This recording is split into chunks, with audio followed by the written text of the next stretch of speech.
മലയാളത്തിലെ മികച്ച നടന്മാരിൽ ഒരാളാണ് ആസിഫ് അലി. ശ്യാമപ്രസാദ് സംവിധാനം ചെയ്ത ഋതുവിലൂടെയാണ് ആസിഫ് അലി സിനിമയിലേക്ക് കാലെടുത്തു വെച്ചത്. വളരെ പെട്ടെന്ന് യുവാക്കളുടെ ഇടയിൽ വലിയൊരു ഫാൻ ഫോളോവേഴ്സ് സൃഷ്ടിക്കാൻ ആസിഫിന് സാധിച്ചു.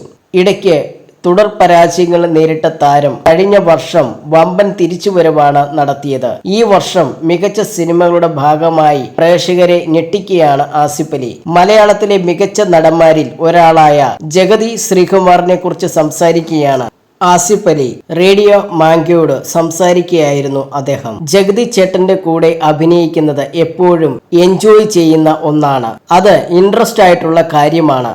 അടുത്ത ഷൂട്ടിൽ പുള്ളി എന്താകും ചെയ്യുക എന്ന ഒരു ക്യൂരിയോസിറ്റി നമുക്കുണ്ടാകും.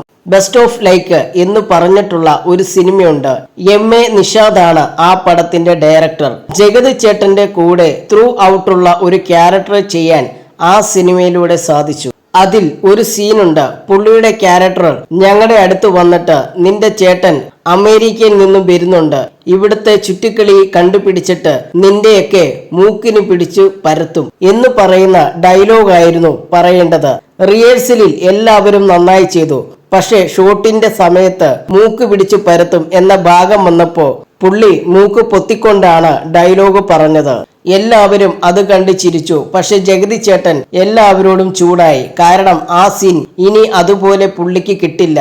പറ്റില്ലെങ്കിൽ നിർത്തിപ്പോ അനിയ എന്നൊക്കെ ജഗതി ചേട്ടൻ എന്നോട് പറഞ്ഞു. പിന്നീട് അതിന് സോറിയും പറഞ്ഞു. നല്ല ആർട്ടിസ്റ്റാണ് അദ്ദേഹം, ആസിഫ് അലി പറയുന്നു.